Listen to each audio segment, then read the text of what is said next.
अरे ये बादल अचानक सुरमई क्यों हो गया? क्या किसी ने गलती की है?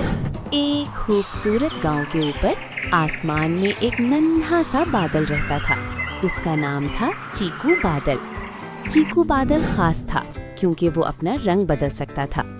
जब बच्चे खुश होते चीकू बादल सफ़ेद और रोशन हो जाता, और जब कोई उदास या बदतमीज होता वो सुरमई हो जाता। एक दिन की बात है, पार्क में बच्चे खेल रहे थे। नन्हा लड़का हमजा सबके खिलौनों पर कब्जा कर रहा था। वो किसी को खेलने नहीं दे रहा था। अचानक चीकू बादल सुरमई हो गया। बच्चों ने ऊपर देखा और हैरान हो गए।